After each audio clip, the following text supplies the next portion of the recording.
Hi, hello, and welcome back to the Madness and Meaning podcast.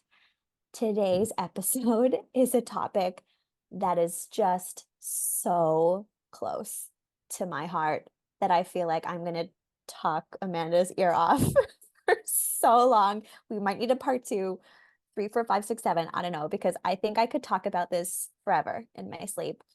And it is the topic, kind of, sort of, around body image, but I want to explore this topic through so many different angles that are not typically talked about. And let me give a little bit of context around one, why we decided now was a good time to do this topic, and also two, just like what about this is so meaningful and important to me, and where this was kind of like planted throughout my life. So those of you who don't know me or follow me on social media, you are going to learn for the first time today that I have recently published a romance novel. So crazy to say that. It just Kelly's is an so weird. author. I You're like an changed author. I That's changed my crazy. Instagram bio to say author. I was like, What? That must have felt unbelievable. it felt really weird, to be honest. I was like, this doesn't feel right. Should I actually take this away from A my bio? 100% own it. Okay, I'm owning it. So I wrote a romance novel. It's something actually physically tangible that I created that I can hold in my hand, and that's really cool. So it's called Life's a Mirror, a second chance at love if she can get over her issues. And it is categorized in the niche of romance, but I really wanted to demonstrate the impact that having just a really shit relationship with yourself and your body has on every aspect of your life, specifically in how you relate to others in a romantic context. And I was going through it a couple of years ago where I was just like desperate for some kind of distraction from what was going on in my life. And so I just started like writing something imaginative and fiction purely for my own fun and escapism. And I just ended up writing a romance story that involved um, a second chance love story of a girl kind of getting back together with her ex that she had recently and previously pushed away out of her own deep-seated issues with her body image and insecurity and just fear of rejection and avoidance tactics used to protect herself from all of the pain that she was holding in her body around herself. And so, anyways, that is my book, Life's a Mirror. It is available on Amazon currently for Kindle and paperback.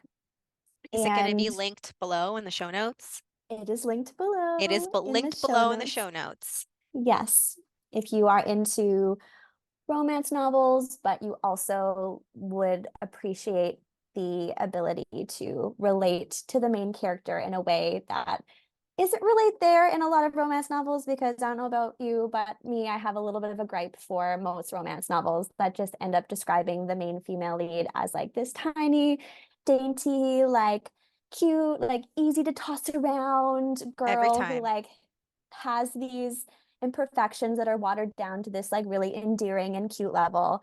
This just like this book just gets exposes this woman's like deepest, darkest insecurities and the way that she just views herself so horribly and how that has impacted her throughout her entire life. And you get little seeds planted throughout the book of different parts of her life and in her childhood where her body image issues began to manifest and how that's influencing her present life story with this unfolding of a romantic relationship. So anyways, that's my book. So coming back to this topic of body image, I have been working in the nutrition and fitness industry for a very long time. And my work evolved from obviously helping women lose weight and to feel better and to have the perfect fitness plan and to like learn how to like eat healthy in a way that was balanced and flexible, to later helping women overcome their more deeply seated issues with food and overeating and binge eating and emotional eating and just having a really crappy relationship with food. And then there was a point in my personal and professional lives where they kind of intersected in this really terrifying way at the time, where I discovered that I had a lot of issues myself that I had been running from in regards to how I saw myself and how that was being projected onto my controlling nature around food and exercise in my body. And that it was just keeping me perpetually in this state of tolerable misery, basically, where I could like live my life this way. I had, the fitness plan that I just did, routine that I did every day, and I just ate this way all the time. And I just went through the motions of my life for so long, and I felt like okay. I felt okay in my body, but my life was just like a series of to-do lists, really. And I was too exhausted from all of that to really do anything else with my life. And I just woke up one day and was like, wow, like I have a choice. I can either keep living my life with my number one priority being to control the size and shape of my body, or I can look at everything and confront everything that I am using the control of food in my body to run away from, numb, and avoid, and try to actually get my life back or get a life beyond this and figure out what that could actually look and feel like. And I felt ready for that because there was just so many experiences planting breadcrumbs before that that was teaching me that I had the quote unquote body that I thought I needed to feel good about myself in order to feel confident, in order to put myself out there, in order to have the love and the relationships and the social life and the friends and the opportunities and everything that I wanted in my life. But I still felt like crap about myself. I still stood in the mirror and scrutinized everything that I saw almost every day. I still isolated myself and stayed in on the weekend because the idea of putting myself out there or being around other people that I knew I was going to be incessantly comparing myself to was just too exhausting and it wasn't worth it. And I just got sick of it. And that was terrifying because I knew that it meant that it was going to require me to step really far back from my business, because my business was rooted in this idea that you're supposed to learn how to control your food in a healthy and balanced way and to eat these foods that are like healthy for you and eat enough protein and like do all of these things and work out in this way so that you can feel good in your body. And I was trying to do it in a way that was obviously promoting more healthy, balanced, sustainable, self-loving, self-caring ways of being inside of health and fitness, but it was still rooted in this, no matter how much I fluffed it up to be something that was healthy and balanced and flexible and whatever, it was still rooted in this need to control how we look, to control what we eat, to control the size and shape of our body in order to avoid ultimately how we felt about ourselves innately. And so that journey was a big one for me over the last 3-ish years since I made that decision to step in a completely different direction. And it meant having to face a lot of shame. Like I learned what shame is. I knew conceptually that there was this feeling or experience of shame that was probably what a lot of us carried about ourselves and our bodies, which is what led us to being vulnerable to diet culture and to restrictive diets and to overworking our bodies because we were trying to get out of shame. I conceptualized that for a long time, but to actually have to sit in a room after trying on all of my old clothes and realizing nothing fit anymore and just seeing how much my body had changed and seeing, hearing, witnessing my mind screaming at me that this was not worth it, that everyone in my life was going to think differently of me, that everything that I've ever loved or wanted in my life was going to be taken away from me because of the way that my body now looked, because of the way that I was treating myself, because of the way that I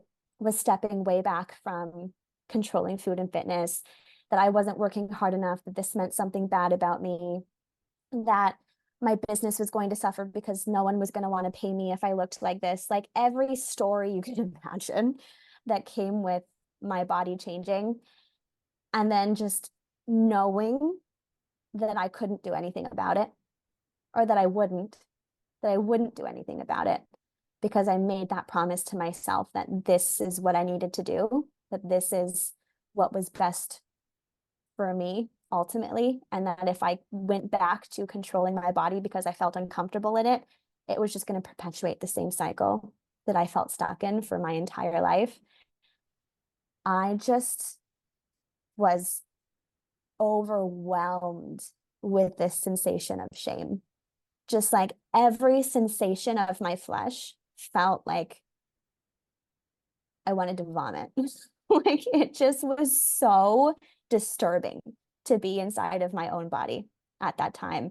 It was like every sensory cell in my body was lit on fire. And I wanted nothing more than to escape this physical existence that I was in. And that dragged on for months, to be honest, where I was just confronted with the deepest, darkest depths of my body shame, of my insecurity in who I am, of really low self-worth, which, as terrifying and horrible as it was, there was a part of me that was like, wow, that's so interesting that this is what existed underneath the control. That this was what I was running from through every facet of an eating disorder that I had throughout my life, through every workout that I forced myself to do when I was tired, through every time that I would stand in the mirror and tell myself that I needed to pull it together and like start reining in my diet, or saying no to the cookie, or like staying in on the weekend so I wouldn't have like a super high calorie meal while going out with friends or whatever. It was all to try to escape this. And I knew that if I ever wanted to truly be free, I couldn't keep running from it anymore. And so I sat with it for months. And I was just in like this really weird place in my life where I had just moved away from my home, sold my house, was living in my dad's girlfriend's spare bedroom in a province that I hated in Canada, shut down my in-person personal training business, had no idea what I was doing with my life, and was also just experiencing the most uncomfortable, truly excruciatingly painful confrontation with my own shame. And it was so beautiful. Like that time in my life is so, I cherish it so much, because I know that the strength and the resiliency that I held on to not do something about it, which would have been the easy thing to do. That would have been the weak thing to do, quote unquote, would have been to just start counting calories again, or start doing what I knew I could do to try to rein it in, to lose a little bit of weight, to stop my body from changing, to exercise more, to go on more walks, whatever it was. I knew I could have done it, and I could have done it easily. But I had to will myself to sit with the shame and not do something about it. And that was probably the largest expression of strength I've ever expressed in my entire life. I knew I was going to talk so much in this episode, and I had no idea where I was going to start with this. And so I would love to just like start with that being my background and exploration of this. And I would love to hear if anything comes up for you, or it's something that you would like to share around your experience with body image. I think it's important that people understand your story and your background before we really dive into the nuances of this conversation because we've touched on this here and there in other episodes. We both have very similar life stories, where I know. we both I never was diagnosed with an eating disorder, but I did weigh 89 pounds at one point. So I would consider that to be disordered eating of some sort. Um, and then we both worked in fitness for a very long time. I worked in fitness for 15 years. And so our backgrounds are quite, and then I was a nutrition coach for some time. Um, and so it's important to understand that we're speaking from our own personal experiences and also experiences as coaches. And so having that background is so not important to hear, but also helps set the stage, I think, for a lot of where this conversation may lead. And before we got on this call, you said something that you don't want to talk about this from the typical perspective that you might hear about body image and food freedom, but there was an angle through which you would like to start having a conversation around these things. And I would love to Mm. explore what that is. Yeah. I mean, how do we usually hear these conversations online, especially with the explosion of anti-diet culture and body positivity? Which let me just give the caveat that, like, love that. Love that that's where social media has started transitioning into, and that's positive in so many ways.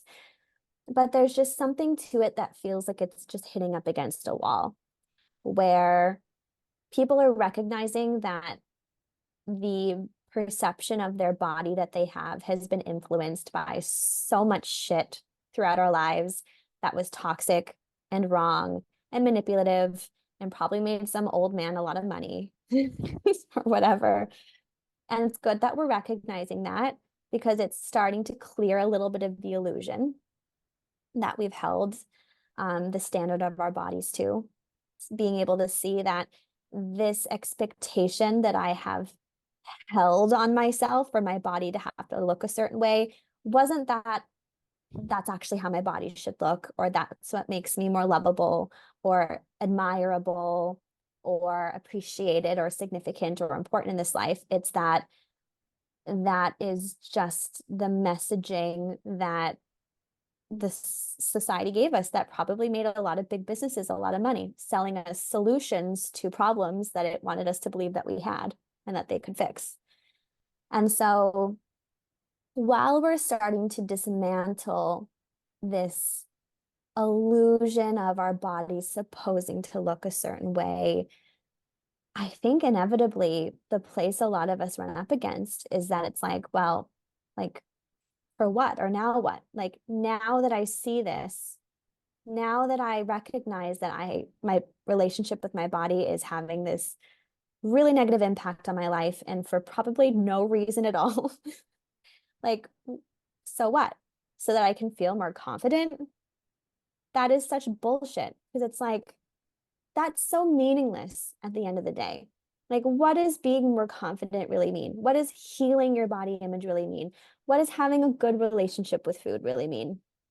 And I want to just say that, like, this is something that's so fresh for me too, because being someone who is very well connected to that industry and that, that being my profession for many, many years now is helping women be more confident, heal their body image, have a healthy relationship with food. That's what I was trying to sell people on. And some people resonated with it and were like, yeah, sure. Like I need that because I recognize that I am like hating myself all the time and like food ruins my life every day. But what is this really about for people? And I think it took me up until this last year in my personal life experiences to really get the nuance and the importance and the significance of what this journey is really about for people. Because if we're just trying to heal our body image for the sake of healing, we're just going to kind of stay on loop of like, now I'm thinking negative thoughts about my body. Oh, I have to stop thinking about them. Okay, now I'm going to tell myself the story that my body is fine and that all of this bullshit that I've been fed my entire life was indoctrinating me into this relationship that I have with my body that feels like crap and I shouldn't think that way anymore and I know better. It's just like this cycle that we get stuck on that doesn't really lead anywhere positive. It's still shame. It's still shame. We're Yeah. shaming ourselves for feeling shame Yeah. a lot of the time. It's this really common cycle that we get on. And what I really want to ground this conversation on is that our relationship with our bodies and food is it's it's getting in the way of so much of our lives that we don't even give ourselves permission to want or to recognize that we want, because we're so used to and familiar with all of our energy, all of our focus being consumed on the pursuit of changing ourselves. And our body is just like one vehicle for that.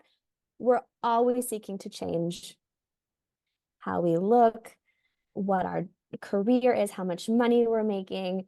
Are we healed yet? Like, are we operating a certain way inside of our relationships? Are we doing the things that we want to do, etc.? There's always this continuous, perpetual need to change where we are, and our bodies are a very easy target for that. And I think that's the experience that so many of us had from a very early age, is just realizing that where we are, where we were, or where we are is not okay because we're uncomfortable, because we're in pain of some sort. And then we need something to blame that discomfort and pain on. And a very easy target for that is our body. And so many seeds are going to be planted throughout our lives that are going to point us in that direction. The reason why you're in pain, the reason why you're uncomfortable, sad, lonely, embarrassed, in shame, feeling unloved, feeling unworthy, is because of your body. Therefore, if you want to get out of that pain, you need to do something about your body. That's the story of a lot of us. And then that story also gets into, it's because you're not making enough money. It's because you don't have the relationship. It's because XYZ. And so, what is that story? What is that perpetual chase of trying to change how we look and change ourselves really doing? And what are we actually desiring to experience when we overcome that? And for me, it was this wildly abundant life that I don't even think me 5, 6, 3 years ago even could have conceptualized what I am meaning by that now. But my life is so full right now in ways that I can't even it makes me want to like scream of excitement how much of my life I have. That 5 years ago, when I was living in Edmonton, Alberta, a personal trainer, going through the motions of life, spending my weekends staying in because I was too exhausted to do anything else, because all of my life force energy was being forced into trying to sustain a business and trying to control my body.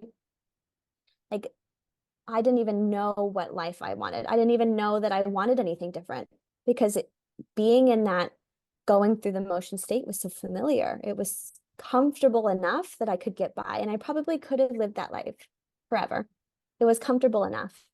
And I think that's where a lot of us are, especially when we have a shitty relationship with our body, but it's just so like normalized, and we're taught to kind of just skim on the surface of it, of like, yeah, I feel like crap about myself, or I have this weird thing with food where I think about it a lot and I stare at myself in the mirror for a little bit too long, but like, whatever, right? Like, that's just a part of me, or that's just something that, I don't know, I need to stop thinking that way. We kind of just leave it at that. But there's this fullness to life where when you're asked what you do for fun, you don't just go, I don't know, like I'm reading the self-help book, going to the gym. That was my only answer for so many years of my life. And I was terrified to be asked that question because it made me so uncomfortable. I felt embarrassed by my inability to actually answer that question in a way that felt meaningful. And because of this work that I've done, and the shame I've been willing to confront, and the rejected parts of myself that I've been willing to make whole and make a part of me, and to accept and to love and to really reconnect back with my inherent worth beyond any measurement of it, beyond what my body looks like, beyond the validation I get externally, beyond my business success, etc. From that place, I have felt invigorated. I have felt like I've had the mental and emotional and energetic capacity to explore experiences and to really find out what makes this life so good. And I'm so grateful that I gave myself the capacity to be able to explore life that way, because it would have been so much easier to just go through the motions, get by, have the body, have the validation, feel like crap, feel really low energy, not really want to do anything other than what I knew I needed to do in order to get by. That would have been so much easier. But this is so much better. As you're talking, I'm just getting like download after download. And just for everybody listening, like receiving downloads of information from my guides is not something I'm used to this is a very new phenomenon for me. I'm constantly evolving and opening up more, and I want to describe what I'm being shown and told. It just might not come out right, so be patient with me. But exploring life from an energetic capacity, it has been a very new frame of reference for me. And that's how I have found that beings of a different conscious awareness, that's kind of the lens through which they speak, is everything in terms of energy. And whenever I think about the physical reality that we live inside of, and like the human body being a very physical container, it's fascinating to think about like what that means energetically. And as you were talking, they were showing me that when we don't know or feel comfortable expressing who we are, like who we truly are, who we desire to be, the energy doesn't know how to move through us because we are a divine channel. Everybody is a channel. You are a channel, and what that means is that energy is constantly flowing through you, and it wants to flow so that it can express itself through you. And it is by allowing that form of self-expression that you create from it, and you can create this manifestation. You can create a life that calls to you because it's flowing through you and from you. And when we don't feel comfortable inside of who we are, and when we deny who we are and what we want, the energy gets stuck and it doesn't know how to flow. And unconsciously, we're sensing that. We just don't know what that is. It's just this incredibly uncomfortable feeling, and that is feelings of shame and self-doubt and self-loathing and fear. And the energy, we don't know how to release it because all we know how to do is stuff it down, suppress it, avoid it, get back to what we're doing. Avoid what we want, avoid who we are, avoid how we feel, get back to what we're supposed to be doing. That's the story. And the easiest way to do that is through food because it's highly accessible and it's an immediate dopamine hit. And when you get that immediate dopamine hit, you can for a short period of time, avoid the discomfort that's there. And so you constantly go back to the dopamine hit. It's easily accessible, it's quick, and it's easy, and it's immediate. And that I don't know if this resonates for you, Kelly, but as you were talking, this resonates for me in my experience completely, because the moment in my life when I experienced disordered eating and body, I truly believed I believe I had body dysmorphia.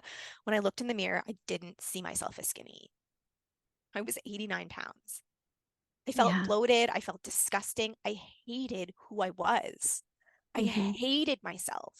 And all I wanted to do was escape who I was. I wanted to be somebody else. I remember saying, I just want to be somebody else. I don't want to be me. Allow me to just be anybody else. And because I was so unhappy inside of who I was, I couldn't express who I was. I kept avoiding who I was. And this manifestation of an avoidance of self expression can manifest in different ways for different people. And for me, it was through controlling food rather than overeating.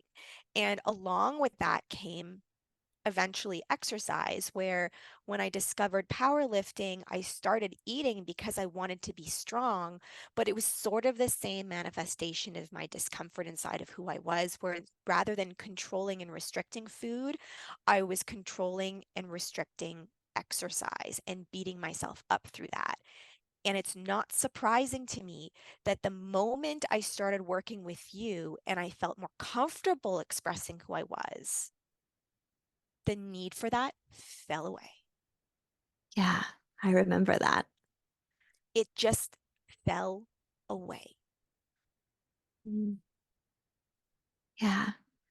I have a very similar experience of these different manifestations of the same thing translating in different ways that we're operating inside of our nutrition and fitness.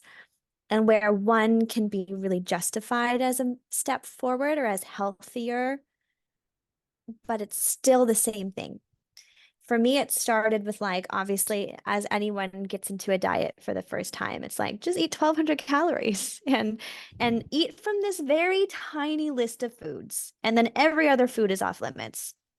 You're supposed to only eat clean and eat 1,200 calories. That was like my first exposure Clean. diet. Yeah, What clean. does that even mean? It's so annoying. I know.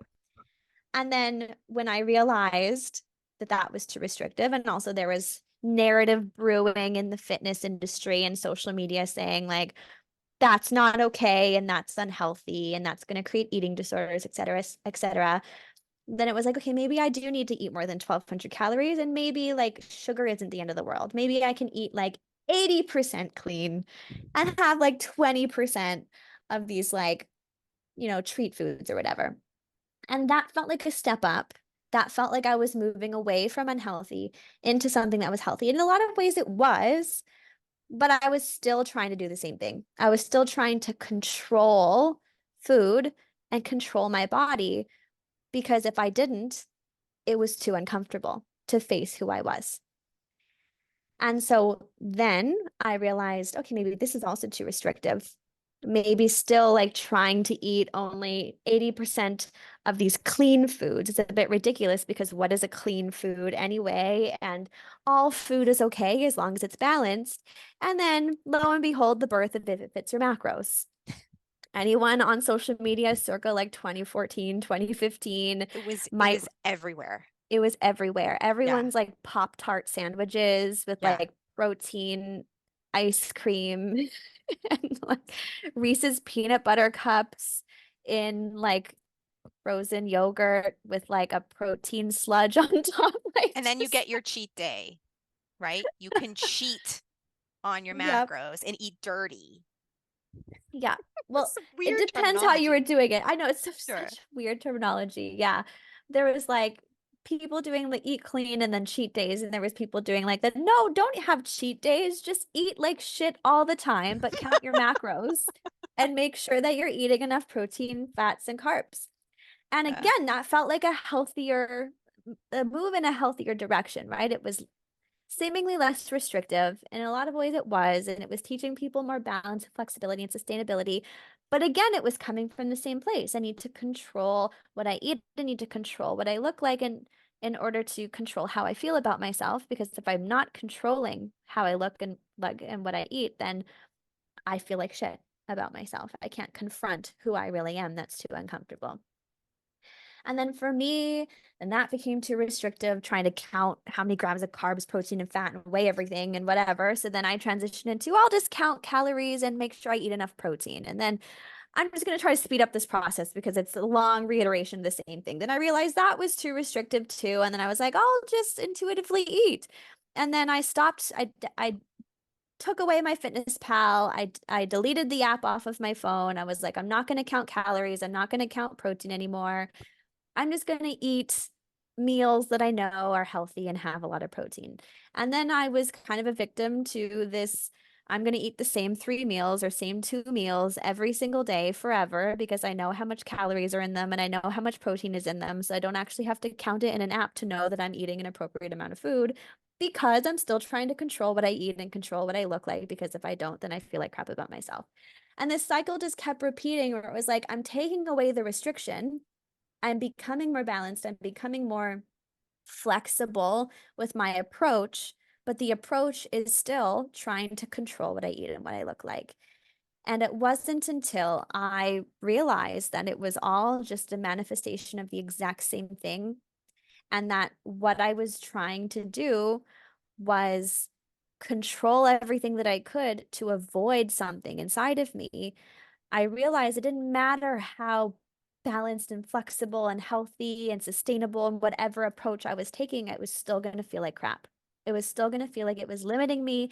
It was still going to consume my energy, my life force every single day. Even if I wasn't counting it in an app and weighing all of my food, it was still having the same impact on my life in some way, shape, or form. And so I had to release completely any and all means of trying to control the size and shape of my body. And for me, that was like this deep dive experiment of, if I have a thought about eating something or I want to eat something, I'm just going to do it. And if I have a thought about feeling too tired to work out or just feeling like I don't want to, then I'm just not going to do it.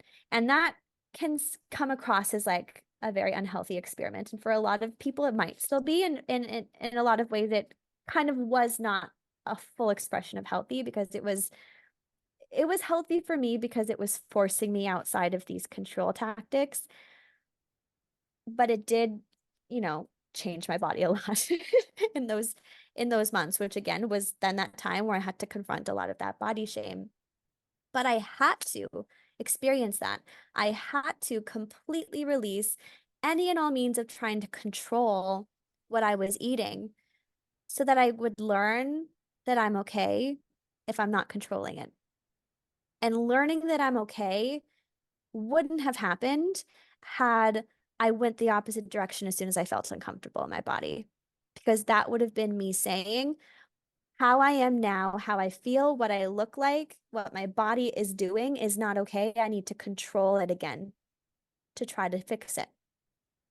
And so my commitment to not doing anything about it when I was standing in the mirror and none of my clothes fit and I felt like crap about myself and all I could see was everything on my body that was changing and every sense in my body was lit on fire because I felt like I just wanted to chop off my body and run away. Like I just wanted out. Like that feeling that you were describing of just, I just want to be someone else, anybody else, just not me. Like wanting to crawl out of my own body because it was so excruciating. To know that I could have done something about it and not was the ultimate test for learning that I'm okay if I release control. Because eventually I did find okayness. And the okayness started to seep in very subtle moments where it was like, I'm in my new body and I had to buy all new clothes and whatever. And all of that is just what it is now. And I'm out and I'm doing something and I'm with a loved one or I'm with my friend. I'm thinking specifically of my cousin. I was out with my cousin and his group of friends. And like we're just talking. We're just normally like in connecting and having fun and having a laugh. And I'm feeling acknowledged. I'm feeling wanted in that conversation. People are expressing wanting me to hang out with them more, saying that I should come into the city more often to hang out with them, that I should come in on the weekend and hang out with them. And I was just, it was like this little moment of, oh, I can still have this even though my body looks like this. Like it's so sad to say that out loud, but it was like a big, like, oh, okay, this is okay. The way my body is apparently okay. And then it came from I booked a one-way flight to Colombia and I was traveling completely by myself, staying in a hostel, meeting new people, and people wanted to talk to me. Some men expressed that they were attracted to me. And I was like, oh, I guess my body is okay. And like all of this external validation started to give me this crutch to lean on, where it was like, maybe this is okay. It doesn't feel okay. It feels wrong. My mind is still not completely adapted around the idea that my life wouldn't be better if I was skinnier. But I'm starting to catch little glimpses of it. And I'm starting to change the narrative very slowly.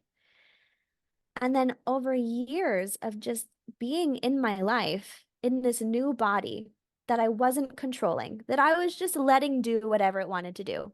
When I was eating whatever I needed to eat to get by, when I was moving my bodies in ways that felt good, just letting my body do what it wanted to do, that I was okay, that I was still living life, that things were still happening, that I could still feel joy, that I could still connect with people, I could still feel loved, I could still feel important and significant, that things could go well in my life, even in this new body.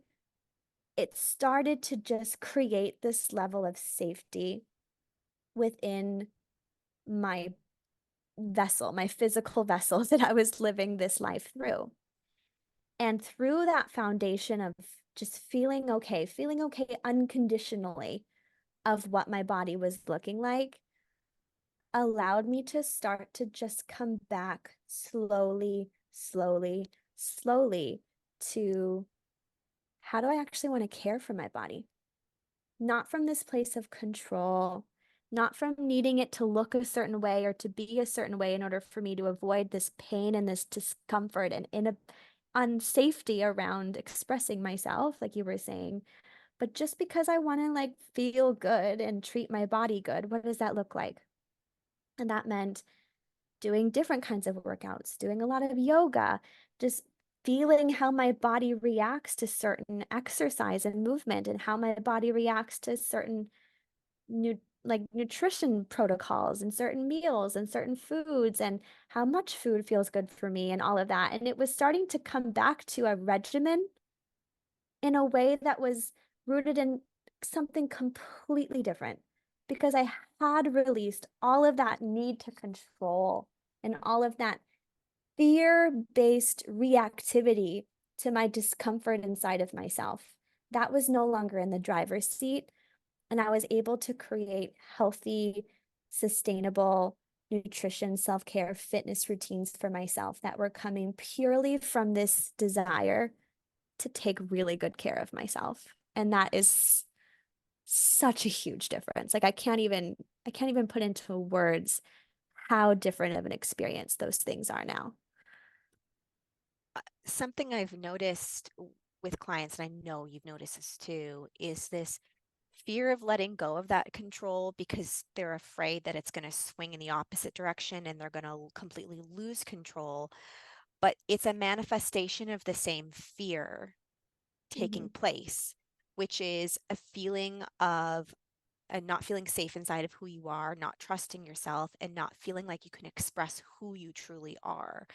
And when you can finally feel comfortable inside of who you actually are and express that unconditionally and fully, you naturally fall into a rhythm and flow with life where you're not overdoing it in either direction.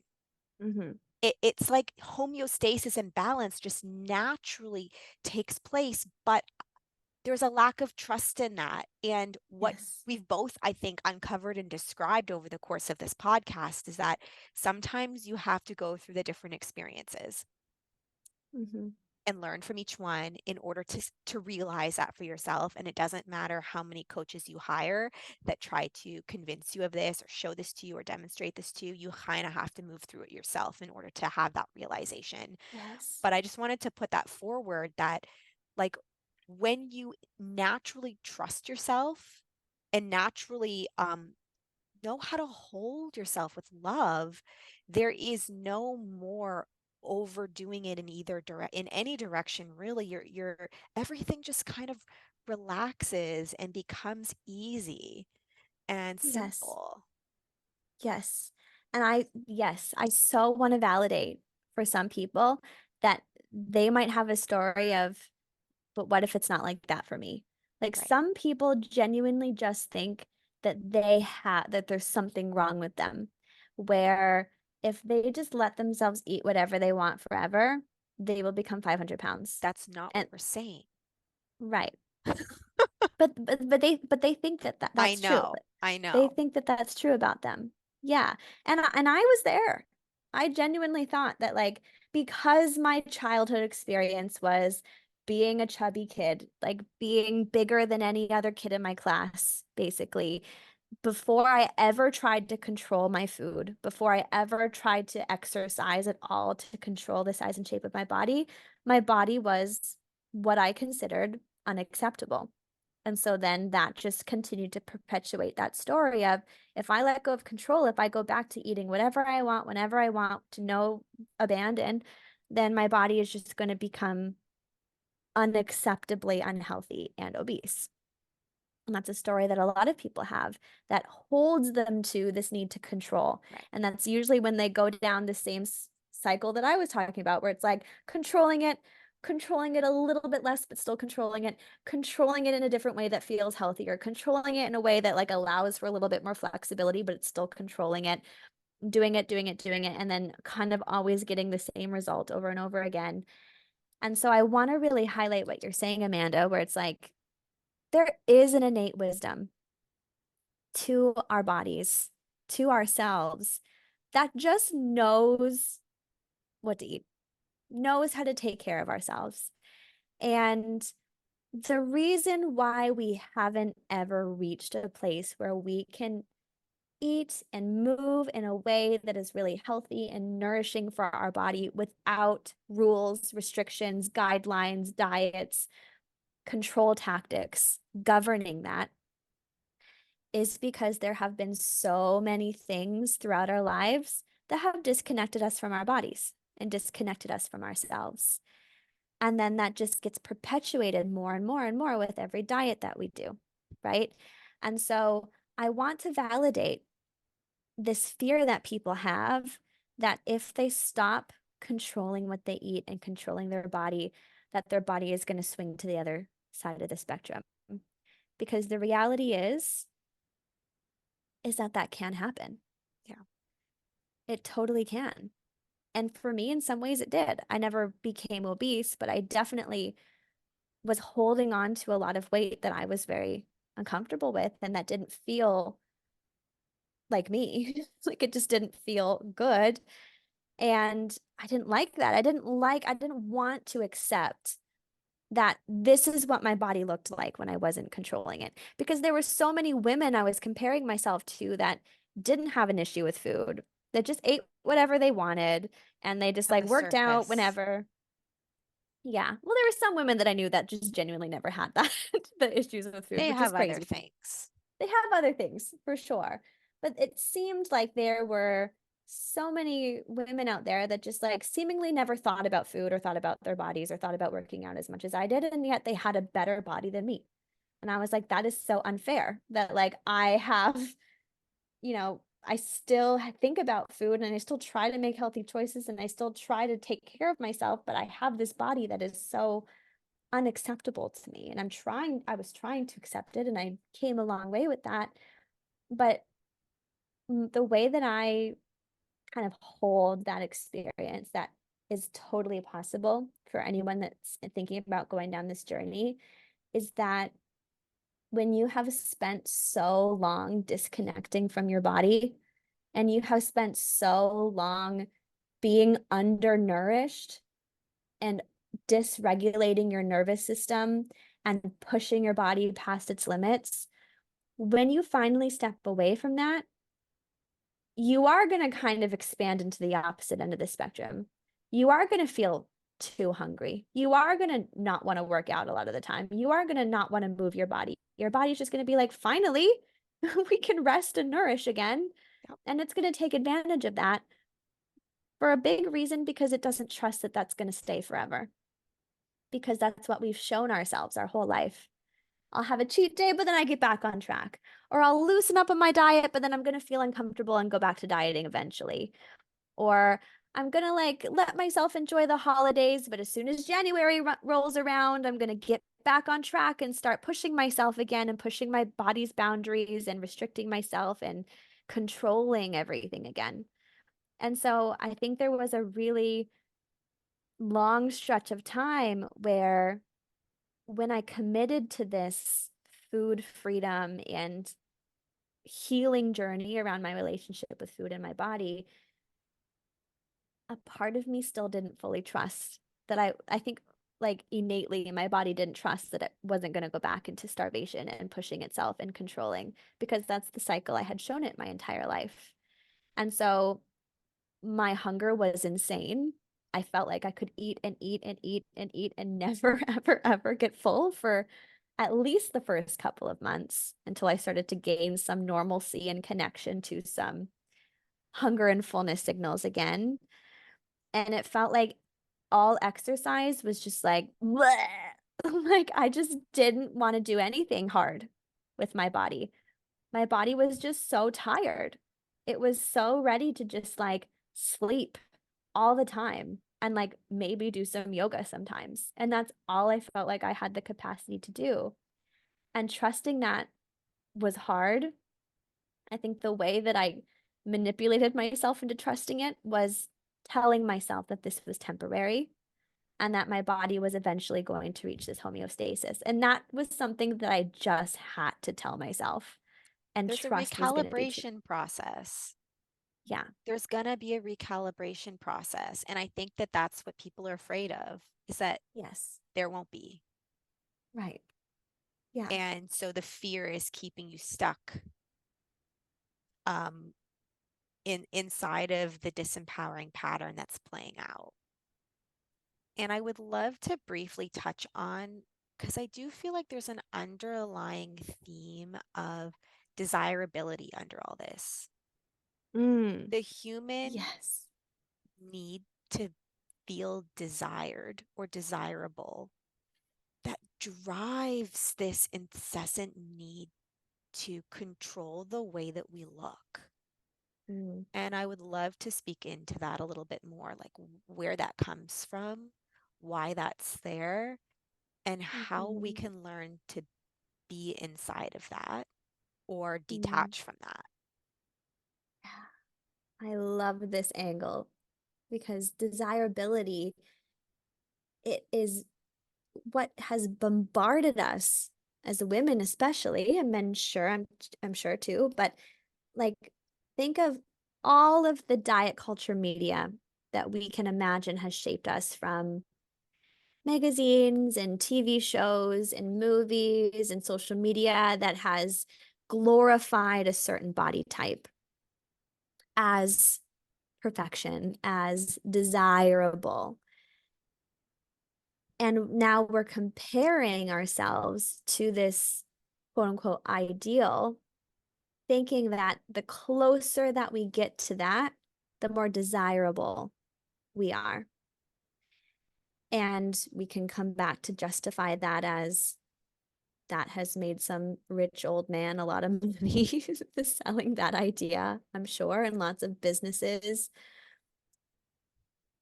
So that's ultimately where all of this is coming from. But this need to feel desired, I want to break that down of what really that is. Like, ultimately, it's this innate desire for connection and love and pleasure and to be significant. And that's so natural, that's so innocent, and that's so okay that that's there. But then we can start to question, is it my body looking a certain way that allows me to have that, allows me to have that love, connection, desirability, significance, to feel worthy, which is ultimately what I'm looking for. And I think playing with this idea of desire is so interesting because we're trying to chase someone else's desire. We're trying to appease someone else's desire. We don't even know what the hell our own desires are. The We're desire so is to feel disconnected. desired. Like Yeah, when we're desirable, that gives us validation that we're worthy of being desired, which is right. so like underneath it all, I do think it is like wanting to feel worthy of love, wanting to feel loved and Yeah, lovable. I do think it always comes down to that. always. But Hmm. we need someone else to be like, yep, done. Check. You're desirable. Right, In order for us to be like, cool, I did it. right. But I want to highlight that I have experienced weighing 89 pounds. I have experienced weighing a lot more than that. And at every pound that I weighed, it never really got me closer to that feeling, Hmm. regardless of Okay. what my body looked like and how I desired to control it, until I started to give myself permission to just inherently feel it. Yes. Yeah. And being embodied, because ultimately being connected to our own pleasure, our own desire, our own energy is where all of that is rooted in. We're trying to chase it externally as a mental justification of I'm now worthy of love because this person desires me. But it's never going to get there. How many times will you have to get a compliment or a man chasing you or someone telling you that you're beautiful or a like on Instagram or whatever until you realize that that's never going to give you what you wanted. Never ever. It's the same as the dopamine hit from the food. Right. You get the dopamine hit of the validation, gives you a high, then it comes Hmm. back down, and then you're searching for the next one. It's the same concept. Yes. Yeah. There's so much to this body image healing journey that comes to somatic and embodiment work because we can't treat this from the head, from the mental aspect of it. Because when we're just trying to replace negative thoughts about our body with positive ones, it's not going to do anything. We're just going to stay shaming ourselves for feeling shame or for thinking negatively about ourselves. The embodiment part of this, creating safety within our body, becoming connected with our body, feeling feeling sensation, feeling emotion, feeling pleasure, feeling our own desires. A lot of this journey for me has come back to finding joy and pleasure even in food again, because food and pleasure in food was so demonized for so long. It was like this bad thing. If you're eating something because it tastes good, oh, like that's not going to go somewhere good. You're supposed to eat to fuel yourself. You're supposed to eat to have like a good body and to be disciplined and better than everyone else Food is or fuel, whatever. Food is fuel. Exactly. fueling your workouts, and that's it. Right. Fueling your need to be more desirable. Yes. Yes. But there's such a pleasurable aspect to food. Food is one vehicle of us accessing pleasure, and we've made that wrong. And how many other things have we made wrong? We've Sex. made Sorry. sex wrong. This has been on Yes, my mind as you've been talking. Sorry to interrupt you and like completely change that's the good. subject. Not changing it at all. That's exactly where I was going. Okay. Yes. Because Yes. something very vulnerable I'm about to admit about myself is that I spent so much time ensuring that I looked desirable, but I never felt desirable. And therefore, I never felt comfortable inside of who I was sexually and didn't enjoy sex Yes. until I started loving myself. And now the amount of pleasure that I feel, it's completely different. I love that for you. Yeah. So And huge. it, and Yes. and I do feel like that is kind of a separate journey for me, and maybe this can be a different podcast, a separate journey for me, but that has kind of carried like a parallel line with my body dysmorphia journey, where that was something I had to discover over time for myself by trying this way and realizing it just wasn't working. Yes. I think it is so connected because our body image issues, our body dysmorphia is ultimately an intentional disconnection from our body, not trusting our body, not wanting to be in the body, not feeling safe or comfortable in the body, and not trusting it, not trusting what it wants, not trusting what it desires, not trusting what it's telling us, and needing to push aside the signals that we're getting so that we can look a certain way for someone else and be desirable and focus on the validation, the acceptance, the love from the outside. That's all of this is coming back to. And so I really want to highlight this experience of reconnecting back with the body and using pleasure, using our own desires as a vehicle for that. And we can do that with food. We can do that with sensuality. And it doesn't have to mean blatantly sex. It can mean, what feels nice on my body? What touch feels nice on my body? What fabric feels nice on my body? What sensation? What different things can I do? Movements, stretches, breathing feels good. Like, where can I access pleasure? And then noticing what our relationship to that pleasure automatically is. Because I think for a lot of us, we will notice that there's blocks. Feels so wrong. It feels so I was wrong. gonna add like saying what you want to say. That's something I Yeah, didn't do for a long time. I didn't say what I really wanted to say. I that's didn't right. wear what I really wanted to wear. I didn't Expression. act in the way I really wanted to act because it felt Yeah. really, really wrong to do it. And then when I started doing it, it was like these mixed signals. Yes.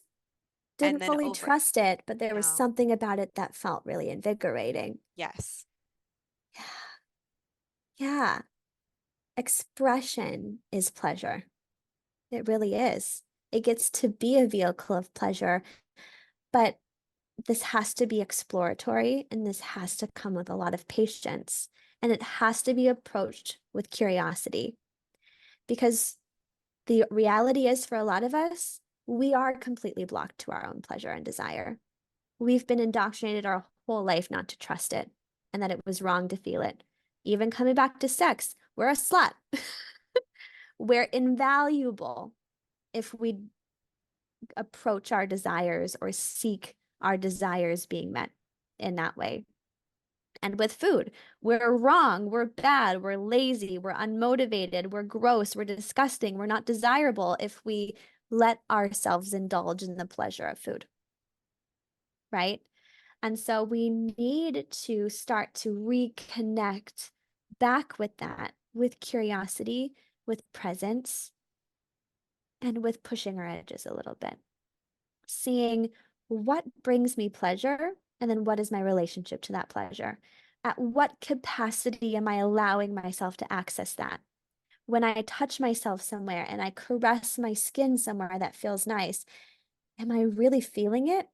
Or do I go up into my head? Do I feel wrong? Am I like, this is weird? Like just noticing what your relationship to pleasure really is. If you are sexually active with someone, if you have a partner or not, or whatever, just being curious with what your experience of that is. What happens when you're touched in a certain way where you're supposed to feel pleasure, but you don't, or where it feels wrong, or where you go up into your head and you start thinking about what the other person is thinking about you or whatever. You just want to notice that with curiosity, to start to take mental note and inventory of what your relationship to pleasure and desire really is. You can do this with food. When you're eating something that's really tasty, what's your relationship to that? How do you experience that? Are you actually enjoying it? Or are you eating it as quickly as possible? Are you kind of stuffing it down because on some way you feel uncomfortable with it? Are you in your head thinking? Are you on your phone numbing or in front of the TV numbing, not actually being present with the pleasure and the desire that's there because it feels wrong? Not making that experience wrong, not making yourself wrong for it, but we need to start to bring awareness to this. This is such a huge part of healing our relationship with our body, is healing our relationship to pleasure and desire and making it okay and owning it, claiming it back, not falling victim to this really shit patriarchal conditioning that women's desires are wrong and make them sluts and less valuable. Fuck that shit. I also do want to add in that we had to have that perspective so we can have this one too. That's right. The So let's contrast. not be angry about it. Let's Mm-hmm. just be present inside of the opportunity that we now have to see it differently. That's so right. Yes. I knew I was gonna love this conversation so much. It's very important. It's so good to talk about this Yeah.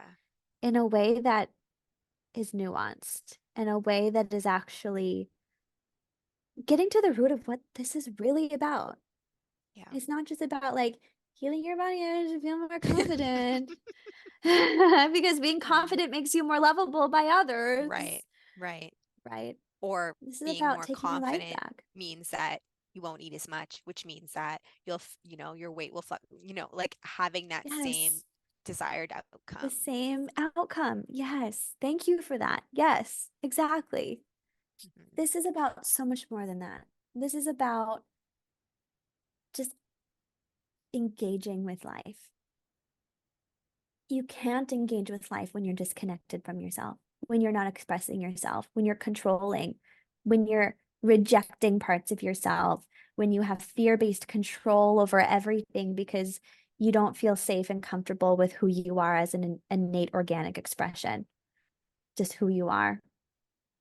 And that's one way to live.